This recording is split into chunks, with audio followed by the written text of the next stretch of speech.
I stared at the roast chicken cooling on the dining table, my appetite already gone before dinner even began.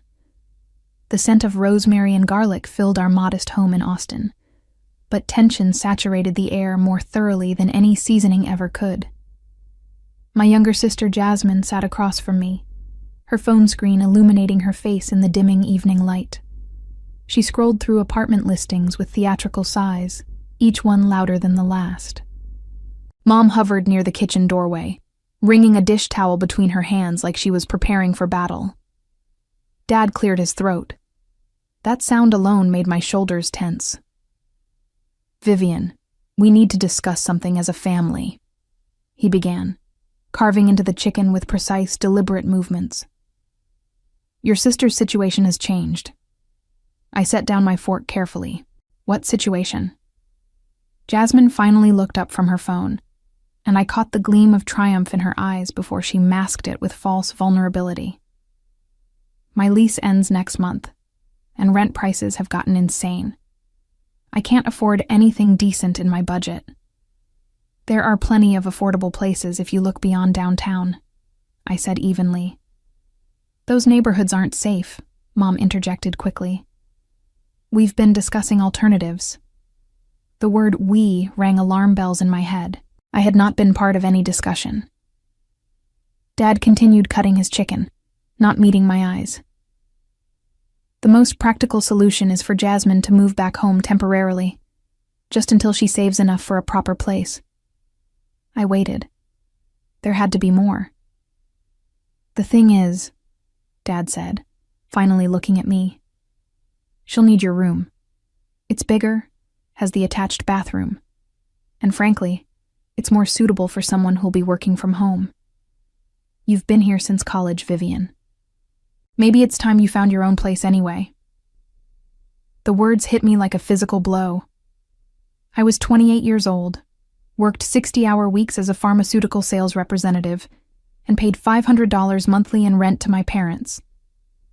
Not much by market standards, but I contributed significantly to household expenses and had never missed a payment. "You're asking me to give up my room?" My voice came out calmer than I felt. "We're asking you to be reasonable," Mom said. "Jasmine's your sister. Family helps family."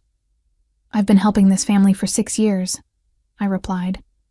"I paid for Dad's dental work last year. I covered Jasmine's car insurance for 8 months when she was between jobs. I bought the new refrigerator when the old one died." Dad's jaw tightened. "We're not asking you to tally favors at the dinner table. No, you're just asking me to leave." "Nobody's asking you to leave," Mom said, though her eyes told a different story. "You could take Jasmine's old room. It's smaller, but you're barely home anyway with your work schedule." I looked at Jasmine's old room in my mind, barely large enough for a twin bed and a dresser, with a window that faced the neighbor's brick wall. I had painted my current room myself 3 years ago, installed custom shelving, and created a space that finally felt like mine. "And if I say no?" I asked. The silence that followed answered my question more thoroughly than words ever could. Dad set down his knife and fork with deliberate precision. "Then perhaps it is time you found your own place. You're almost 30, Vivian. Most people your age aren't living with their parents. Most people my age weren't guilted into staying home to help with family expenses," I countered. "That's enough," Dad said sharply. "We've made our decision. Either move to the small room and let Jasmine have yours, or find your own apartment. We're not debating this." I looked at my mother, waiting for her to intervene, to say this was too harsh, too sudden. She avoided my gaze, picking at her own plate. Jasmine, to her credit, tried to look sympathetic, but I saw the satisfaction lurking beneath her concerned expression. She had always been their favorite, the creative one, the free spirit who needed understanding and support, while I was the reliable one who needed nothing. "How long do I have?" I asked quietly. 2 weeks should be sufficient," Dad replied, returning to his meal as if he had just discussed the weather rather than displaced his daughter. I stood from the table, my chair scraping against the hardwood floor. "I'll be out by the end of the week." "Vivian, don't be dramatic," Mom started. "I'm not being dramatic. I'm being practical. You've made your priorities clear." I walked to my room, my soon-to-be former room, and closed the door behind me. My hands shook as I pulled out my laptop and opened apartment listing websites. The cheapest one-bedroom in a decent area started at $1,500 monthly. Studio apartments in questionable neighborhoods went for $1,200. My phone buzzed. A text from Jasmine. "I'm really sorry about this. I didn't think they'd make you leave." I deleted the message without responding. The next morning, I called in sick to work, the first time I had done so in 18 months. I needed a clear head and uninterrupted time to plan my next move. The situation had crystallized something I had been avoiding for too long. I had spent 6 years putting my family's needs before my own future, and I had nothing to show for it except a room I was about to lose. I drove to a coffee shop 3 miles from home, ordered a large black coffee, and opened my laptop. My savings account showed $43,000, money I had accumulated through careful budgeting and the occasional bonus from exceeding sales targets. I had always told myself I was saving for something important, but I had never defined what that something was. Now I knew. I spent 3 hours researching real estate markets, mortgage rates, and investment properties. Austin's housing market had exploded over the past 5 years. Homes that sold for $200,000 were now worth $400,000 or more. My parents' house, purchased 20 years ago for $180,000, was now valued at approximately $550,000, according to recent comparable sales. They had mentioned once, years ago during a wine-fueled dinner conversation, that their dream was to eventually upgrade to one of the newer developments on the west side of town. Specifically, they admired Westlake Hills, where modern homes with hill country views sold for several $1,000,000. Dad had driven us through the neighborhood twice, slowing down in front of a particular contemporary-style house with floor-to-ceiling windows and a 3-car garage. "That's the kind of place we'll retire in someday," he had said wistfully, "when we finally make it." That memory sparked an idea so audacious I almost dismissed it immediately. Almost. Instead, I opened a new browser tab and searched for properties in Westlake Hills. Most were far beyond my reach, but I was not looking to buy there. Not yet. I was looking for information, for possibilities, for leverage. My phone rang. Work. I silenced it. By noon, I had contacted 3 mortgage brokers and 2 real estate agents. My credit score was excellent, 780, and my income history was solid. One broker called me back within an hour. "Based on your financial profile, you could qualify for a loan up to $400,000, she explained. "But I'd recommend staying under $350 to keep your monthly payments comfortable. Are you looking at any particular neighborhoods?" "I'm flexible," I said, "but I work in pharmaceutical sales, so I need good access to highways and medical facilities." We scheduled an appointment for the following day. That afternoon, I returned home while my parents were still at work. I packed my essential belongings, clothes, documents, laptop, a few sentimental items, into 3 large suitcases and 4 cardboard boxes. Everything else could wait or be replaced. Jasmine's car sat in the driveway, but she was nowhere to be seen. Probably hiding in her room, avoiding confrontation. I loaded my belongings into my sedan, making 3 trips.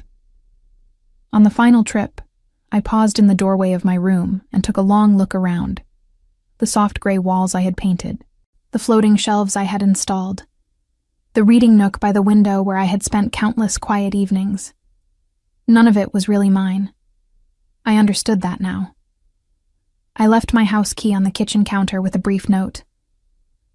"Moved out early. No need to wait 2 weeks. Good luck with everything." Then I drove to an extended stay hotel near the medical district and checked in for a month. The room was sterile and impersonal. A queen bed, a small desk, a kitchenette, a bathroom that smelled of industrial cleaner. But it was mine, paid for with my money, and nobody could take it from me. I sat on the edge of the bed, and let myself feel the anger I had been suppressing since dinner. Not explosive rage, but cold, focused fury. My parents had chosen Jasmine's convenience over my stability. They had dismissed 6 years of contributions and loyalty as if they meant nothing. Fine, if they wanted me to leave and make it on my own, I would do exactly that. But I would not do it quietly, and I would not do it small. My phone buzzed with texts. Mom. Vivian, where are you? Your key is on the counter. Dad, we need to talk. This is childish. Jasmine, please call me. Mom's freaking out. I turned off my phone and opened my laptop. The real estate agent had already emailed me a list of potential properties. I scrolled through them methodically, dismissing anything that did not fit the specific criteria forming in my mind. Then I saw it. A 3-bedroom townhouse in a decent neighborhood, listed at $295,000. Below market value due to minor cosmetic issues, outdated kitchen, worn carpets, a bathroom that needed retiling. Nothing structural, nothing I could not fix with time and modest investment. But more importantly, it was in a neighborhood that was rapidly appreciating. New businesses were moving in. A light rail extension had just been approved. In 2 years, properties there would be worth significantly more. I bookmarked the listing and continued searching. I also started researching property management companies, real estate investment strategies, and home renovation contractors. If I was going to do this, I was going to do it right. By evening, I had a plan. Not just for surviving on my own, but for building something my parents could never take away. For creating the kind of security and success that would make their choice to dismiss me into the biggest mistake they had ever made. I thought about that house in Westlake Hills, the one Dad had admired so openly. I looked it up out of curiosity. It had sold 3 years ago for $4.8 million. The current owners had listed it 2 weeks ago for $5.2 million. I stared at the listing photos, the soaring ceilings, the chef's kitchen, the infinity pool overlooking the hills, the master suite larger than my parents' entire first floor. Someday, I thought, maybe not that exact house, but something like it. Something in that neighborhood. Something they would drive past and recognize and realize what they had lost when they chose Jasmine's comfort over their daughter's dignity. It was an absurd goal. Impossible, even. But I bookmarked the listing anyway. The next 6 months passed in a blur of calculated moves and careful planning. I purchased the townhouse with a conventional loan, putting down $40,000 and keeping the rest of my savings for renovations and emergencies. The mortgage payment was $1,300 monthly, less than rent for a comparable place. I moved in on a Saturday morning with help from 2 colleagues who owed me favors. The place was worse than the photos suggested. The kitchen cabinets were water damaged. The carpet reeked of pet stains. The master bathroom's tile was cracked in 3 places. Perfect. I spent every evening and weekend transforming the space. I ripped out the carpet myself, revealing hardwood floors that needed refinishing but were structurally sound. I watched YouTube tutorials and learned to retile the bathroom. I hired a contractor for the kitchen, new cabinets, new countertops, modern appliances, but I painted the walls and installed the backsplash myself. My colleagues thought I was crazy for taking on so much manual labor. They did not understand that every improvement I made was not just to the house, but to my own sense of capability and control. I blocked my parents' numbers after the first week of increasingly aggressive messages demanding I come home and stop this nonsense. Jasmine tried calling from different numbers, leaving voicemails that ranged from apologetic to accusatory. I deleted them all without listening past the first few seconds. At work, I threw myself into my sales territory with renewed intensity. Pharmaceutical sales was cutthroat and demanding, but I had always been good at it. Now I became exceptional. I studied my client physicians' prescribing patterns. I memorized drug interactions and clinical trial data. I showed up to every appointment prepared and professional. My numbers climbed. In the 3rd quarter, I ranked 2nd in the regional division. In the 4th quarter, I ranked 1st. The bonus check arrived in January, $48,000. I deposited it immediately and started researching my next move. The townhouse was now worth $340,000, a $45,000 increase in 6 months. The neighborhood was gentrifying rapidly.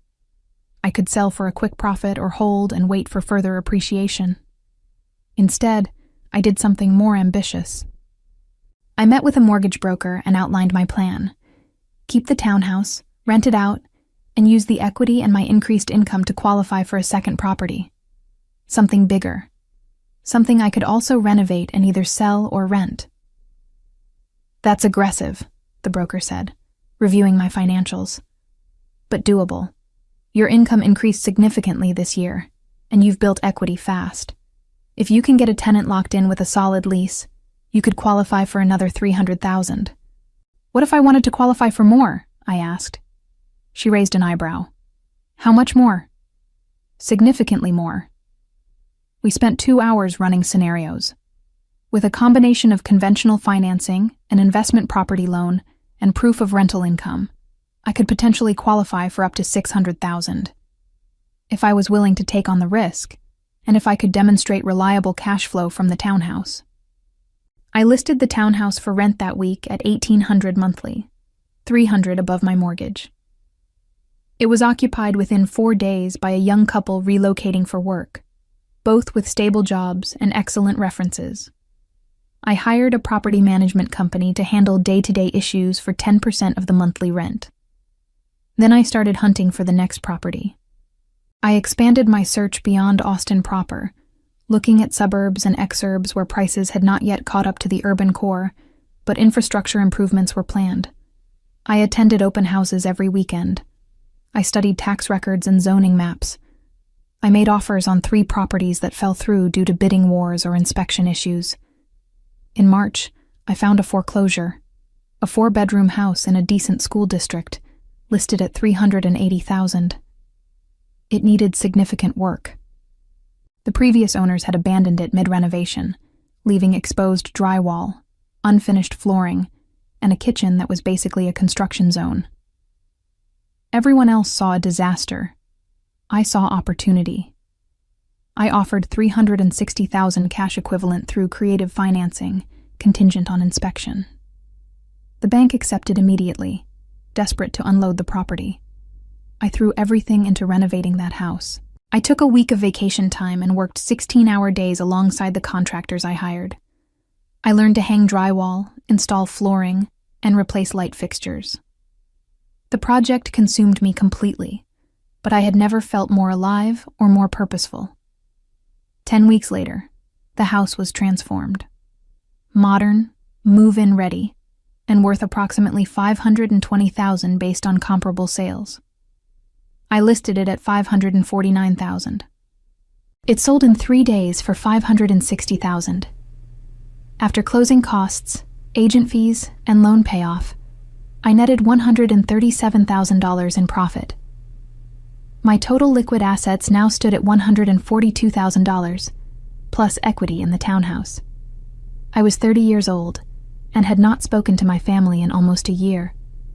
In June, I received a wedding invitation in the mail at my office. Jasmine was getting married in September. The envelope was addressed to me at my workplace, suggesting they still did not know where I lived. I threw the invitation away without opening the inner envelope. 2 days later, my mother called my work line. "Vivian, please," she said when I answered. "We miss you. Your father is sorry about how things happened. Can't we just talk?" "About what?" I asked, keeping my voice professionally neutral in case colleagues were listening. "About you coming home, about family, about Jasmine's wedding. She wants you to be a bridesmaid." "I already have a home," I said. "And I'm not interested in being anyone's bridesmaid. Is there anything else?" "Why are you being so cold?" Mom's voice cracked. "We're your family." "Family doesn't throw out family members for convenience," I replied. "I need to go. I have a client meeting." I hung up before she could respond. That weekend, I went house hunting again, not for an investment property this time, but for something different. I drove through Westlake Hills slowly, studying the streets and homes. The neighborhood was even more impressive up close. Manicured lawns, luxury vehicles, the quiet confidence of serious wealth. And there it was. The house Dad had admired. The contemporary-style home with floor-to-ceiling windows and a 3-car garage. The for sale sign still stood in the front yard. $5.2 million. I was not there yet. Not even close. But I was closer than I had been a year ago when I packed my bags in silence and left the only home I had known. I pulled out my phone and called the listing agent. "I'd like to schedule a showing," I said. The listing agent met me at the Westlake Hills property on a Thursday afternoon. Her name was Patricia, and she wore the kind of understated, expensive clothing that whispered wealth rather than shouting it. She looked me over with the practiced assessment of someone who had learned to gauge a buyer's seriousness by their shoes and watch. My shoes were good, Italian leather, purchased after my last bonus. My watch was better, a gift I had bought myself after the house flip. I had learned that looking successful was half the battle in rooms where actual success was measured in millions. "This is a significant property," Patricia said as she unlocked the front door. "The current owners are relocating to California for business. They've priced it competitively for a quick sale." I said nothing, letting her lead me inside. The interior was even more stunning than the listing photos suggested. The entryway opened into a massive living area with 20-foot ceilings and windows that framed the hills like living artwork. The kitchen featured professional-grade appliances and a marble island large enough to seat 8 people. The master suite occupied the entire second floor, complete with a spa-like bathroom and a balcony overlooking the infinity pool. "The property sits on 2 acres, Patricia continued, walking me through each room. The outdoor entertainment area includes a built-in kitchen, fire pit, and temperature-controlled wine storage. The 3-car garage has been finished as a workshop and gym space."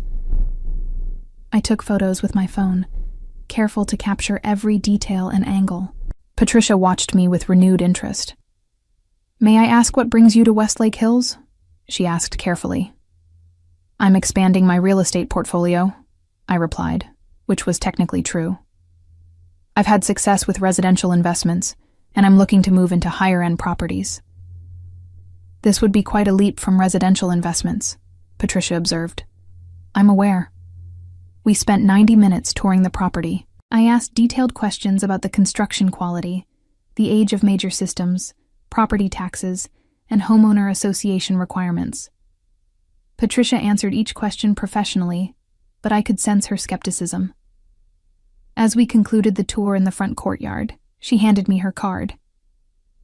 "If you're seriously interested, I'd be happy to discuss financing options and comparable properties in your actual price range." The dismissal was polite but clear. She had decided I was not a legitimate buyer for this property.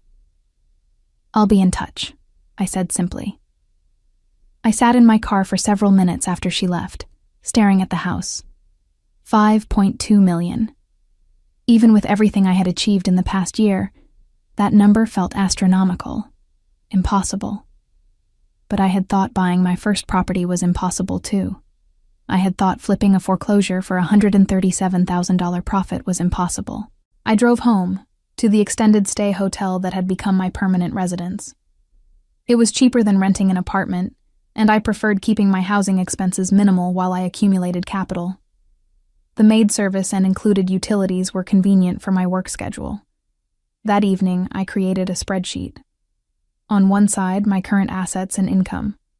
On the other, what I would need to purchase the Westlake Hills property. The gap was enormous, roughly $4 million. But gaps could be closed.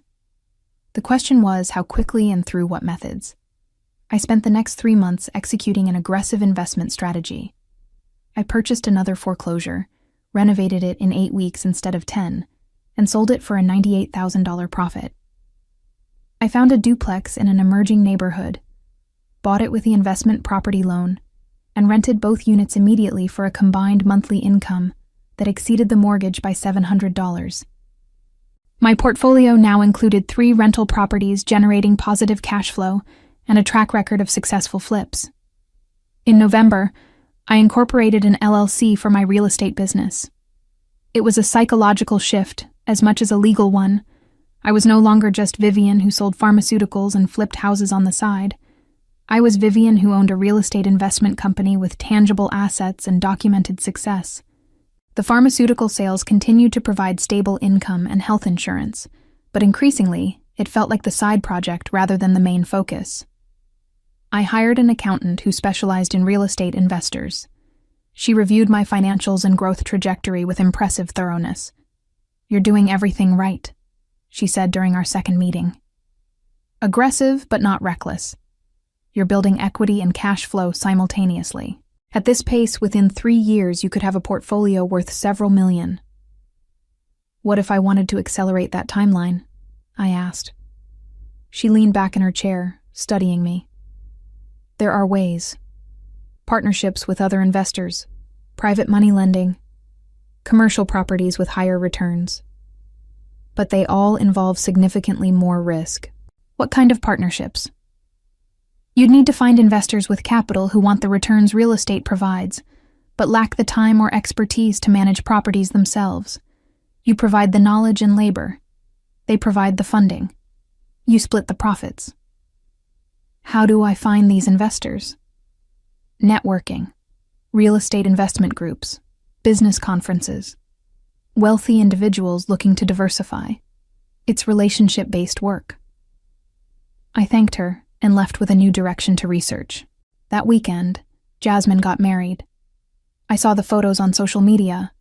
Her in a white dress that probably cost more than my first car, my parents beaming beside her, the elegant venue with its string lights and floral arrangements. I felt nothing looking at those images. No regret, no longing, no sadness. That surprised me more than anything else. Somewhere during the past year, I had stopped caring about their approval or inclusion. The following Monday, I joined 3 different real estate investment networking groups. I attended my first meeting that Thursday. 20 people in a hotel conference room, mostly men in their 40s and 50s, discussing cap rates and cash-on-cash returns like other people discuss sports scores. I listened more than I spoke during that first meeting. I learned the language, the priorities, the questions serious investors asked. One man mentioned he was looking for someone to manage a portfolio of rental properties he'd acquired through an inheritance but had no interest in operating himself. After the meeting, I approached him. "I couldn't help overhearing your situation. I manage several rental properties and have experience with renovations and tenant placement." His name was Gregory, and he was a corporate attorney with more money than time. We exchanged information. 3 days later, I sent him a detailed proposal outlining my property management experience, my renovation track record, and my fee structure. He hired me to manage 4 properties. The management fees were modest, but the relationship was invaluable. Gregory introduced me to 2 other investors looking for similar services. Within 2 months, I was managing 11 properties that I did not own, but that generated steady income through management fees. More importantly, I was building relationships with people who had capital and who were watching me prove myself reliable and competent. In February, 18 months after I had left my parents' house, Gregory called me about a different kind of opportunity. "I have a colleague who's looking to invest in residential real estate but doesn't want to deal with the operational side," he explained. "She has $400,000 she wants to deploy. I mentioned what you've been doing. She's interested in discussing a partnership." The colleague's name was Diane, and she was a surgeon with a thriving practice and zero interest in landlord responsibilities. We met at an upscale coffee shop downtown, and I came prepared with a presentation outlining potential investment strategies, projected returns, and risk assessments. Diane listened intently, asking sharp questions about market analysis, vacancy rates, and exit strategies. She was not someone who made decisions based on charm or optimism. She wanted data. "What would the partnership structure look like?" she asked finally. "You provide the capital for property acquisition and major renovations," I proposed. I provide the expertise, property management, and labor. We split profits 60-40 in your favor until you've recouped your initial investment plus 10% return. After that, we split 50-50. And you'd have full operational control? With quarterly reporting and pre-approval required for any expenses over $10,000. She considered this for a long moment. I'll need to review this with my attorney. If the terms are solid, I'm interested in starting with one property as a test case.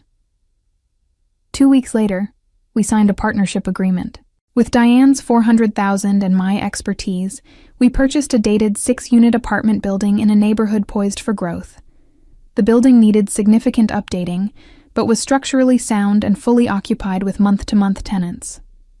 Over 4 months, we renovated each unit as they turned over, modernizing kitchens and bathrooms, while maintaining affordable rent prices that kept vacancy minimal. By June, the building was generating $11,000 monthly in rent, against a mortgage of $6,200 and operating expenses of $1,800. Net monthly profit, $3,200. My share, $1,600. But more valuable than the monthly income was what happened next. Diane was impressed enough with the returns and my management that she introduced me to 3 other medical professionals interested in similar investments. By August, I had partnership agreements with 4 different investors, managing a combined portfolio of 19 properties. My pharmaceutical sales job became increasingly difficult to maintain. I was traveling for showings and renovations, taking calls from tenants and contractors, and spending evenings reviewing financial reports and market analyses. Something had to give. In September, I gave my 2 weeks' notice. My sales manager tried to convince me to stay, offering a promotion and a raise. I declined politely. The pharmaceutical income had served its purpose, providing stability while I built something bigger. Now, the real estate business generated more money and had significantly more growth potential.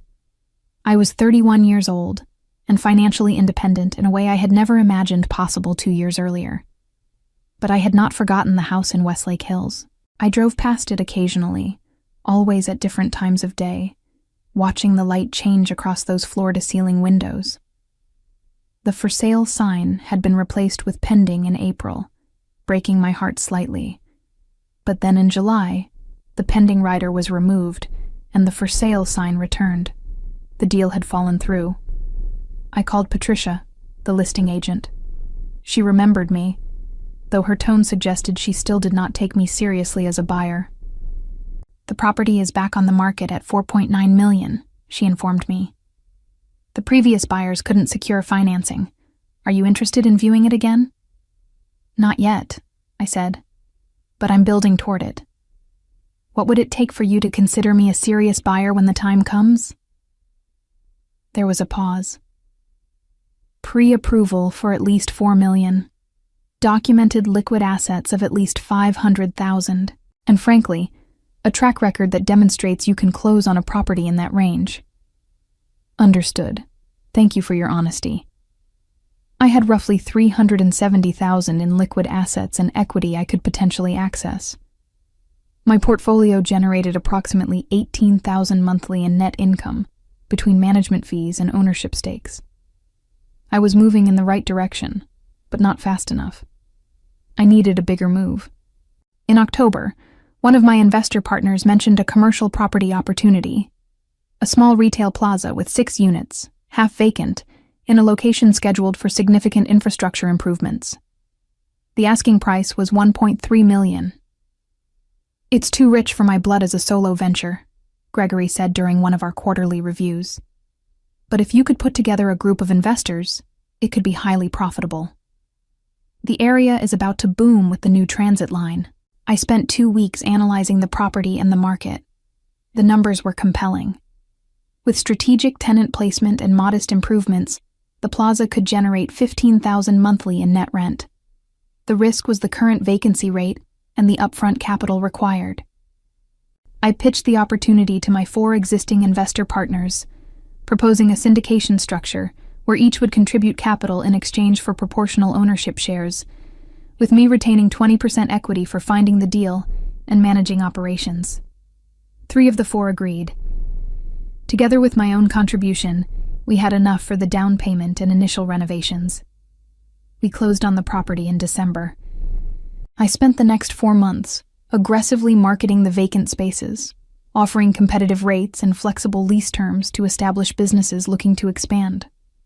By April, the plaza was fully occupied, generating $16,200 monthly in net rent against operating expenses and mortgage of $9,800. My 20% share of the net profit, $1,280 monthly. But the real win was the credibility. I had successfully syndicated and managed a commercial property. I had demonstrated I could operate at a higher level than single-family homes and small apartment buildings. My portfolio now included partial or full ownership in 23 properties, with a combined value exceeding $4 million. I was 32 years old and had not spoken to my parents in over 2 years. In May, I received an unexpected email. The subject line read, "Family emergency."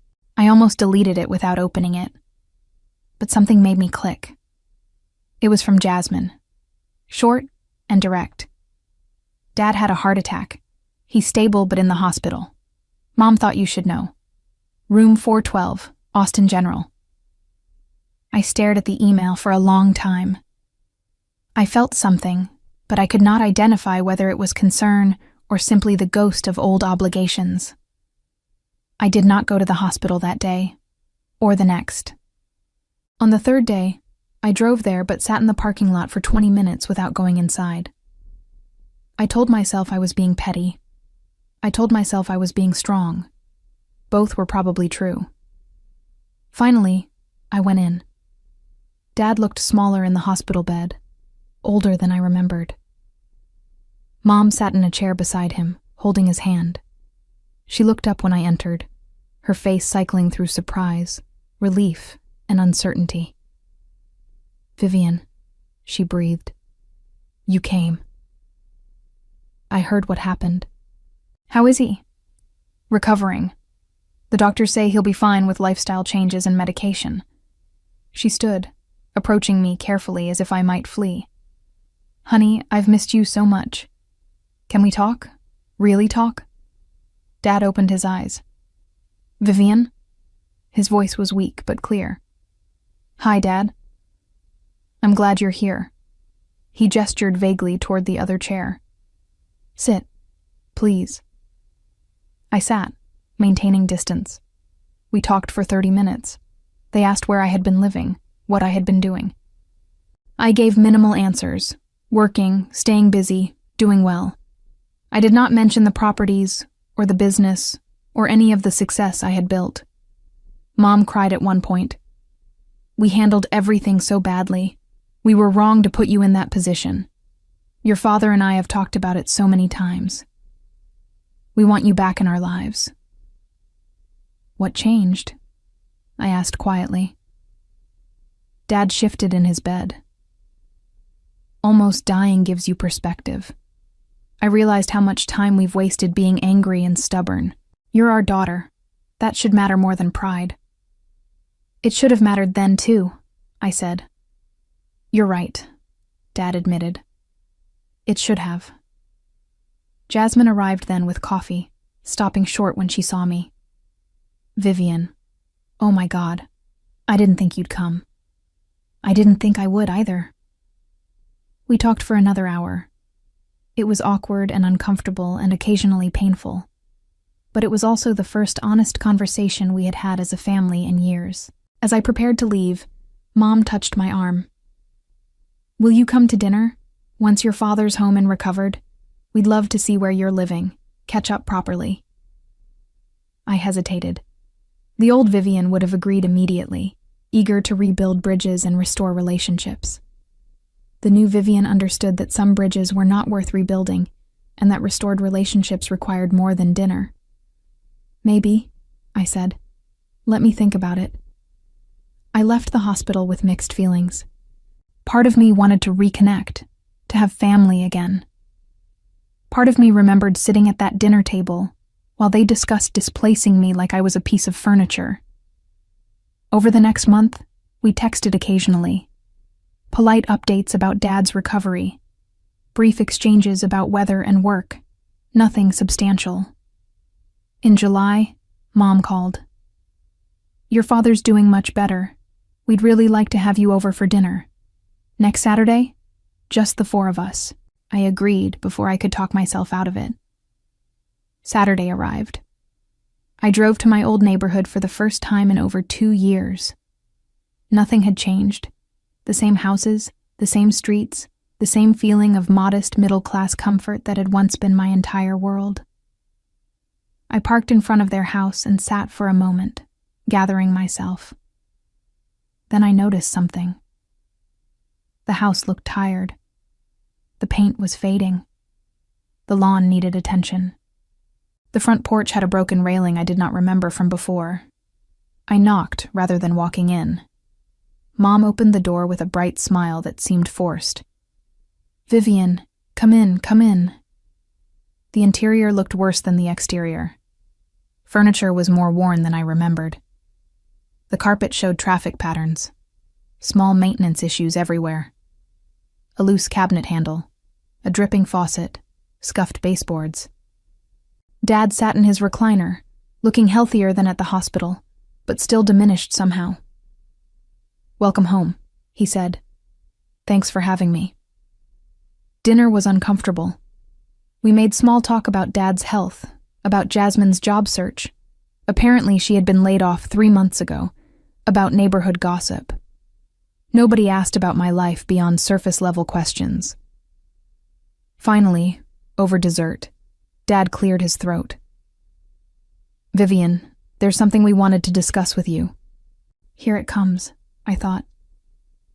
"Your mother and I are considering downsizing," he continued. "The house is too big for us now, and the maintenance is becoming challenging. We're thinking about selling and moving into a smaller place." "Okay," I said carefully. Mom jumped in. "We thought, since you're doing well, you look wonderful. Maybe you'd want to buy the house, stay in the family. We could give you a good price." I set down my fork slowly. "What kind of price?"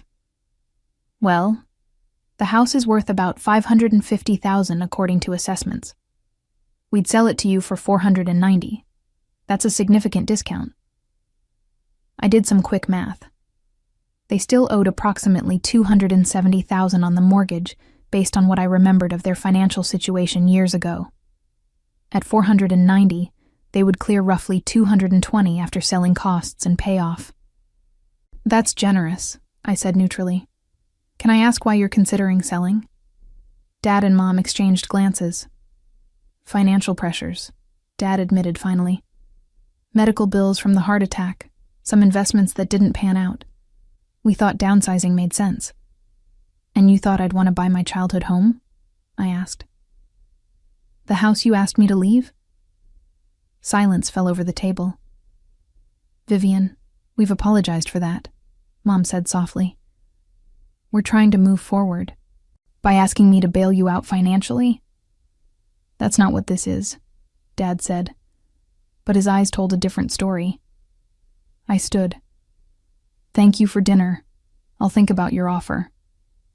I left quickly, before the anger bubbling in my chest could spill out in words I might regret. In my car, I sat gripping the steering wheel until my hands ached. They had not invited me to reconcile. They had invited me to solve their financial problems. The apologies were not about genuine remorse, but about softening me up for this request.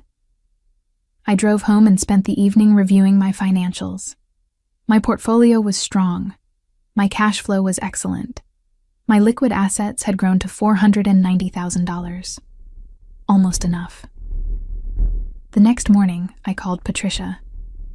"Is the Westlake Hills property still available?" "It is. Are you calling as a serious buyer?"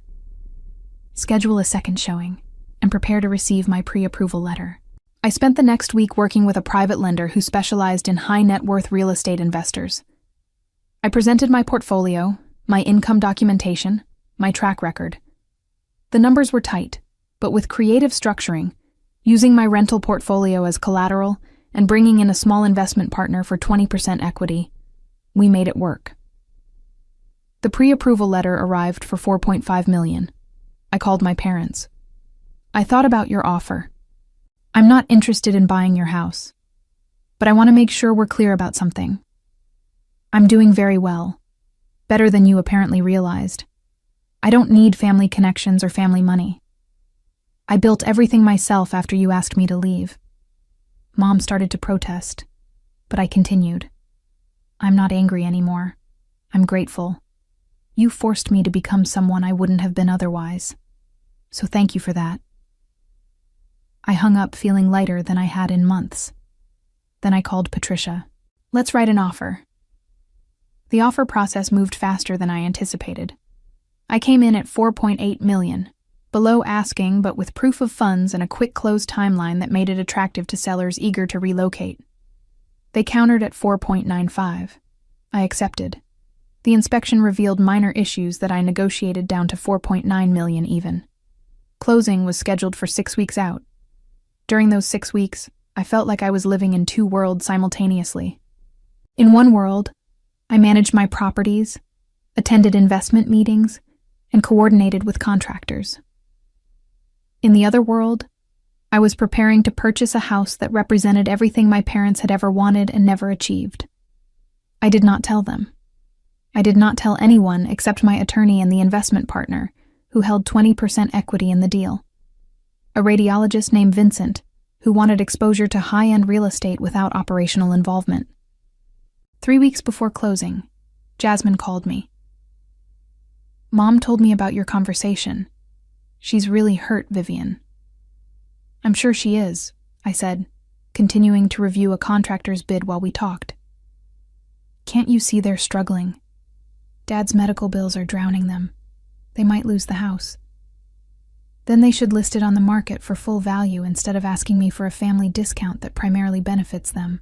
You've really changed, Jasmine said. And I could not tell if it was an accusation or an observation. Yes, I have. I had to. We're family. Doesn't that mean anything? It meant something when I paid for Dad's dental work and your car insurance and the new refrigerator. It meant something when I contributed to household expenses for 6 years. What did it mean when they asked me to leave? Jasmine had no answer to that. 2 weeks before closing, I drove past my parents' house again. The for sale sign was up now, confirming what Jasmine had told me.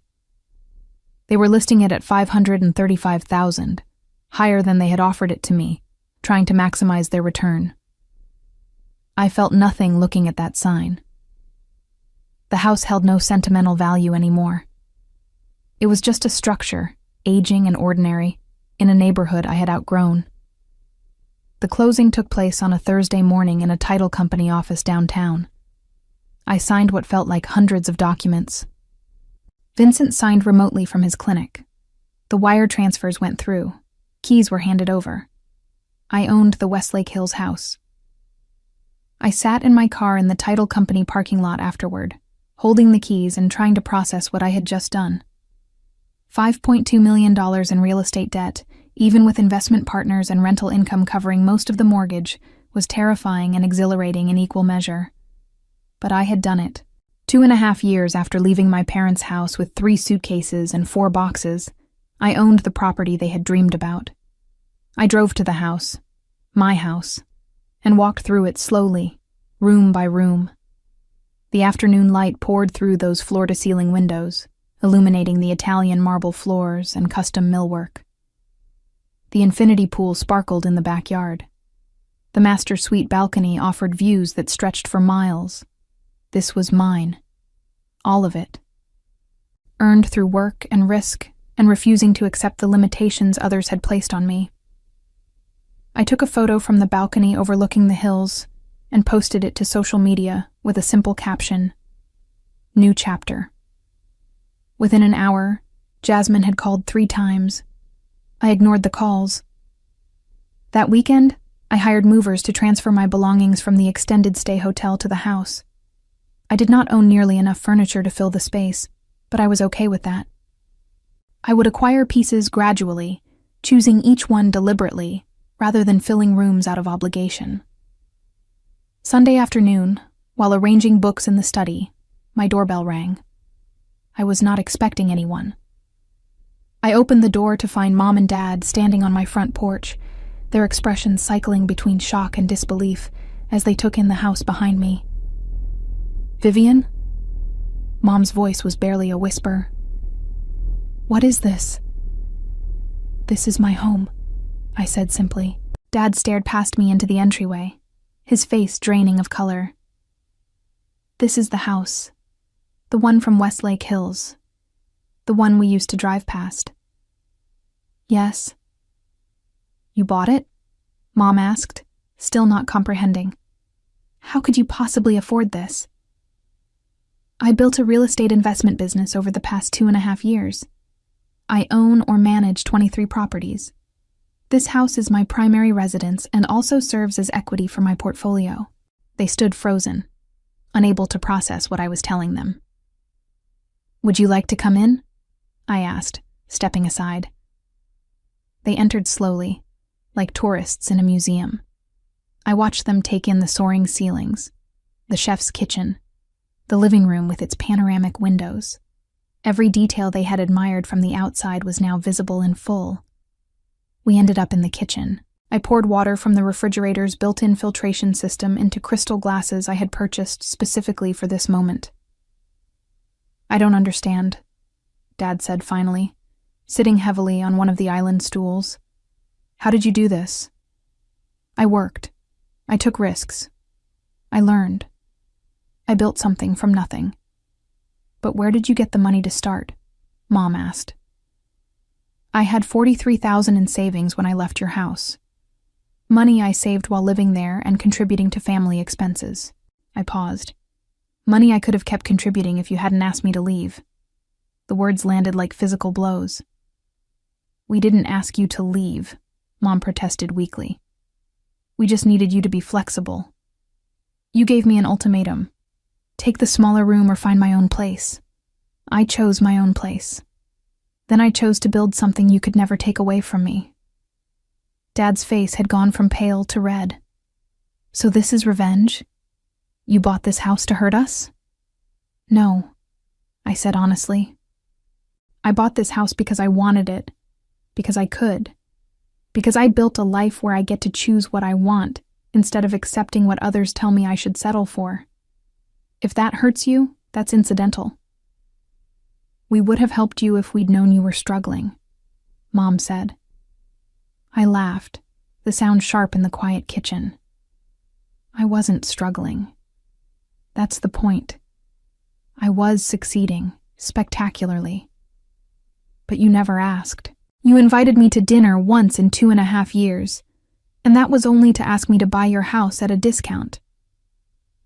"We thought we were giving you an opportunity," Dad said defensively. "No, you thought you were solving your financial problems by leveraging family obligation. There's a difference." Silence stretched between us.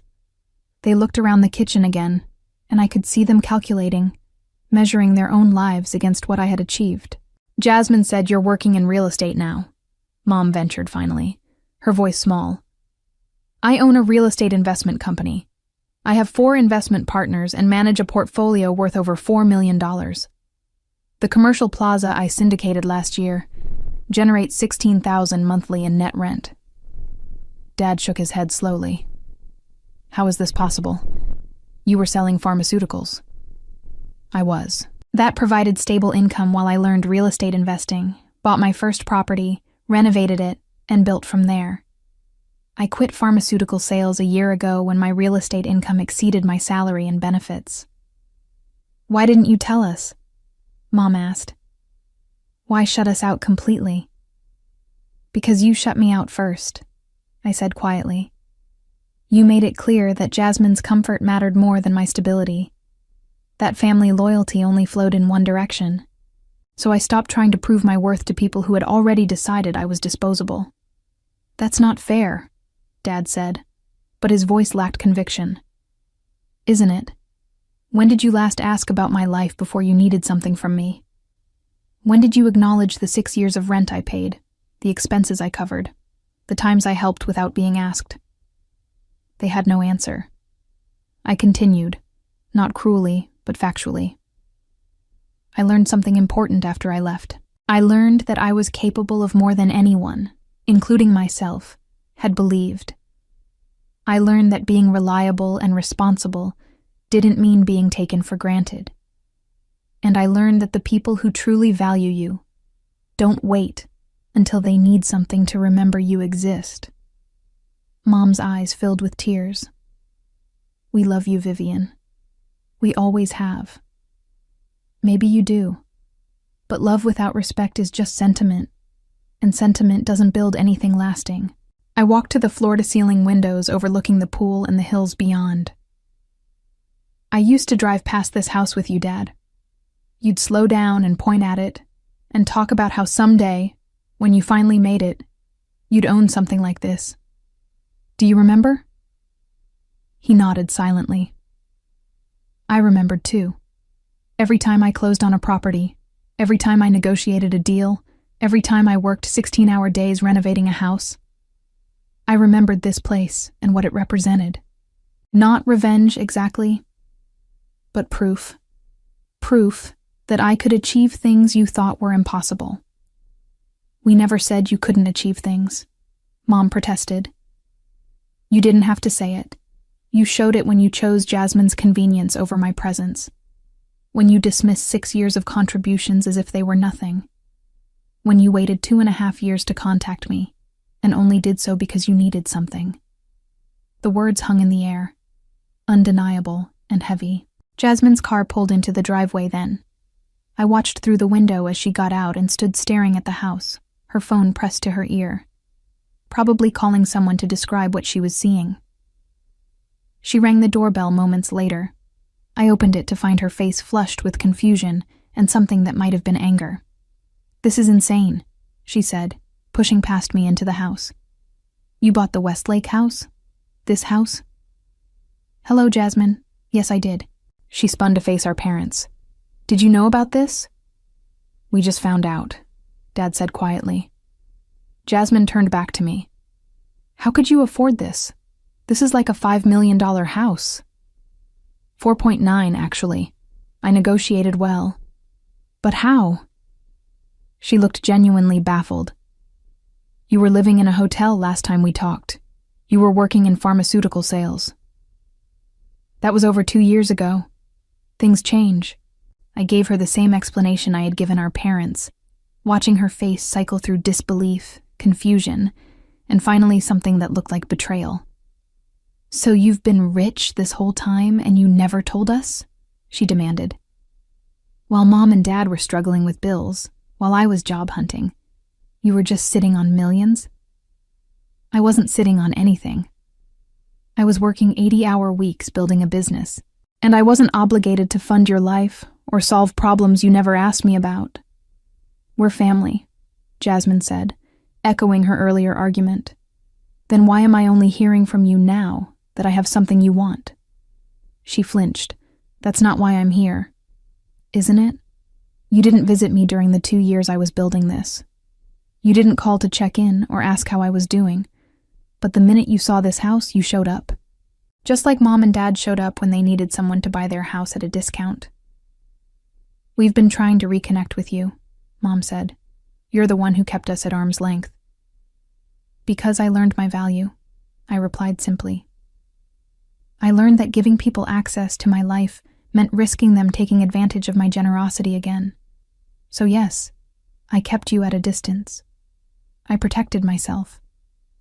And in doing so, I built something extraordinary. I gestured around the house. This isn't just about real estate or money. It's about proving to myself that I didn't need your approval or validation or support to succeed, that I could build a life on my own terms where nobody gets to decide my worth except me. The afternoon light was fading now, casting long shadows through the windows. My family stood in my kitchen looking lost and small, and I felt an unexpected wave of something that was not quite pity, but close to it. I'm not trying to hurt you, I said more gently. But I'm not going to pretend the past 2.5 years didn't happen. You made choices that showed me where I ranked in your priorities. I made choices in response, Those choices led here. So what now? Dad asked. We just accept that you've written us off? I haven't written you off. I'm standing here talking to you. But I'm not going back to being the reliable daughter who gives without receiving, who helps without acknowledgement, who accepts being disposable as long as she's useful. That's not who you were to us, Mom said, but her voice wavered. Maybe not in your memory, but it's what I experienced. And experience matters more than intention. We talked for another hour, the conversation moving in circles as they tried to understand how I had accomplished what I had, and I tried to help them see why their lack of interest until now hurt more than their original dismissal had. Finally, as the sun set and the automatic lights illuminated the pool outside, I walked them to the door. You're welcome to visit, I said carefully, but I need you to understand that our relationship, if we rebuild one, will be different. It will be on terms where we're equals, not where I'm expected to give while you take. We never meant to make you feel that way, Mom said, tears streaming down her face now. I know, but impact matters more than intent. I hugged her briefly, then Dad, then even Jasmine. They felt like strangers in my arms, familiar but fundamentally disconnected from the person I had become. I watched them drive away in their aging sedan, past the manicured lawns and luxury vehicles that marked this neighborhood as somewhere they had always dreamed of belonging, but never would. The next morning, I woke in the master suite to sunlight flooding through the balcony doors. I made coffee in the chef's kitchen and took it outside to the pool deck. The view stretched across the hills, showing the city below just waking up to Monday morning. My phone buzzed with messages. Vincent checking in about the property, Gregory asking about a potential new investment opportunity, my accountant reminding me about quarterly tax payments, the property management company reporting a successful lease renewal.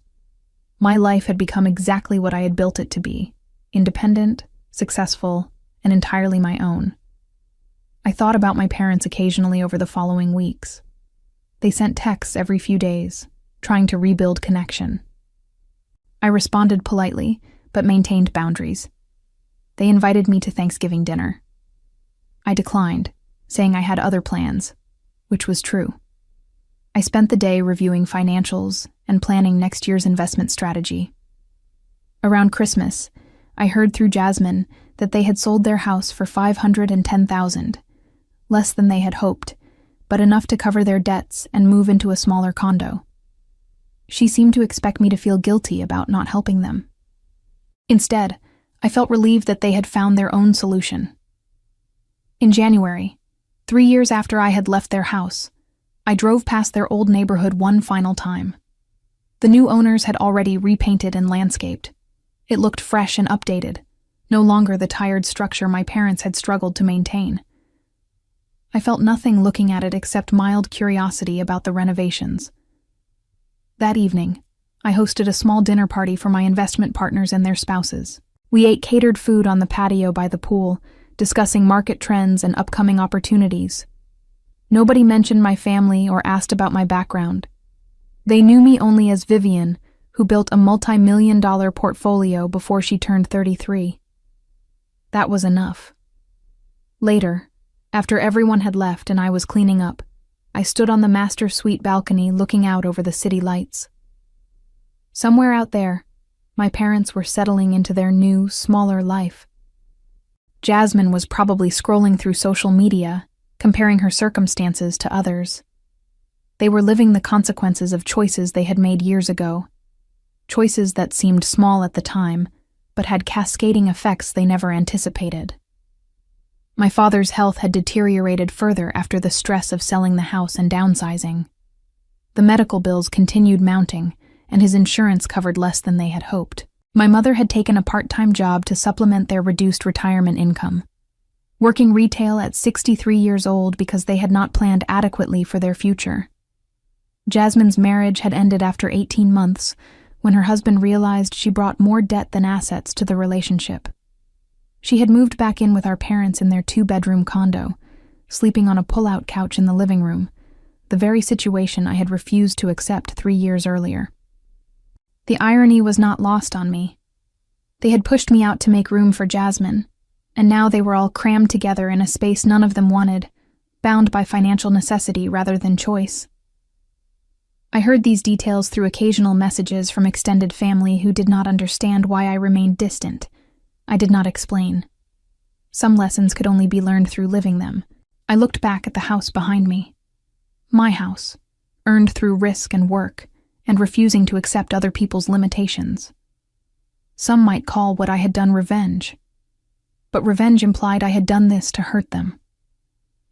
The truth was simpler and more complete. I had done this to save myself. The pain they felt was just the cost of lessons learned too late.